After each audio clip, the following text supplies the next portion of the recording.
تذكر يوما كنت تعانق دمعة الفكر تناجي الله في صبر وترجو رحمة تسري. Now, before I go further, I want you to understand something about the times in which we live. Before modern times, there were three things that were the most important things to think about in society. The first thing that was really important was God.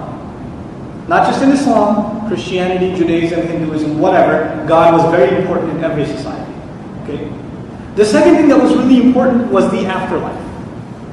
So even if they're mushrikun, they had some concept, I'm going to come back as whatever, a tree, a bird, whatever, but it was very important to them to believe that and to remind themselves of that, to remember God and to remember the afterlife. And there was a third thing that was really, really important. I want you to remember these three things. There was God, there was the afterlife, and the third thing was the human soul. Okay? The soul of the human being was very important. Spirituality was very important. This is true in Japanese culture, in Chinese culture, in Indonesian culture, in pagan religions, and in Islam too, right? Because those are deviations of Islam. Over time, Allah gave Islam to everyone, and over time they deviated. But this idea of spirituality and the soul is virtually in every religion. Now we come to modern times. And in modern times there was a war against religion. Right? There was a war against religion. So yes, people believe in God, but God became not as important. Something else became more important. As opposed to God, the universe. Study the universe. Study matter. God is there, is not there, who knows? But the universe is right here. Let's study matter. Let's study physics, chemistry, biology, sciences. Let's study this stuff because it's right here. Right? So there was a shift from the study of the divine to the study of the material universe. That was the first shift. And there was another shift. There was a shift. Instead of worrying about the next life, I don't know if it's going to come or not, which life should we worry about then? This, all of our studies, all of our research, all of our endeavors, engrossed in making this life better and better and better. There used to be talk about making your next life better, right? People used to talk about that at lunch. But now what are they talking about? Well, making which life better? This life. There was a shift. There was a shift in thought. Then the third shift, the third shift is what this surah is about.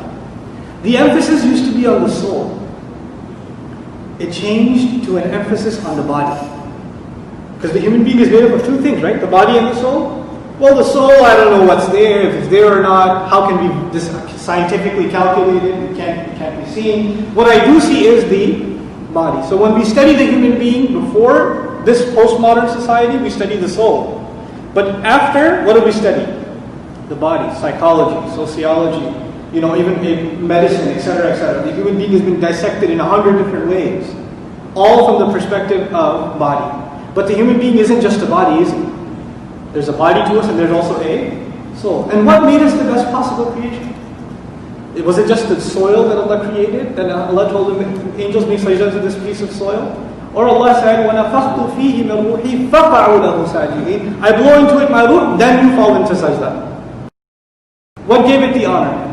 The ruh. So that which gave the human being honor is no longer studied, no longer a concern. And that which makes him no different than another animal is studied and concern. Our concern goes to it. Now you will understand, perfectly natural, comes along another intellectual by the name of Darwin and says we are nothing more than evolved animals. This body is just a more sophisticated version of a monkey. That's all it is. There's a donkey and then the more evolved thing is a horse, right? So all we are a better design, monkey 2.0, right? That's all we are. Now if that's all we are, think about an animal. What are the things an animal wants? It wants to feed its stomach, it wants to fulfill its lust, it wants to protect itself, right? It wants to be the leader of the tribe, the herd, there's a clash between two lions, right? It has herd mentality, preservation of the self. Darwin says, hey, we want all these things. And now all the human being is just a sophisticated animal, nothing more. Nothing more. And do animals have morality? Do animals have right and wrong? Do animals have a sense of justice? No, these things are not in animals. So they're not really in us too. It's just, we're just a higher, more advanced creature. But the thing that gave us honor is removed. The thing that gave us morality is removed. Which is why when you go to a philosophy class in college, your professor will tell you morality is relative. It depends. There's no such thing as absolute morality. This is all man-made stuff. There's no, even religions. Religions are studied as heritages. The reason I mention all of this to you, in the human beings studying, and the way we study human beings today is more sophisticated than we've ever studied it.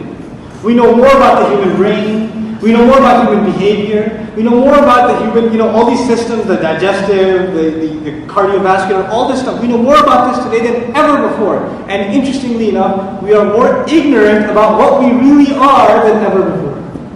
At the same time. We reach that oxymoron stage. And you know what's interesting? Allah says in the Quran, وَلَا تَكُونُوا كَالَّذِينَ نَسُوا اللَّهَ. Don't become like those who forgot Allah. Remember the concern used to be God. What did the concern become as opposed to God? The universe? As opposed to the next life, what? This life? As opposed to the soul, what? Body. What do these three things have in common? They're all in the unseen. So from the unseen, the focus went from the unseen to the seen. So you forgot Allah. What was the consequence? فَأَنْسَاهُمْ أَنفُسَهُمْ. You forgot Allah, Allah made you, so Allah made them forget their own selves. Don't become like those who forgot Allah because Allah made them forget their own selves. They forgot that Allah had honored them. They forgot that they have a ruh inside of them. All they know, they look at themselves, all they see is what? A body. They don't see a soul. They forgot themselves. SubhanAllah. It's such a profound reality in the Quran. Now you will understand this ayah that we're about to study.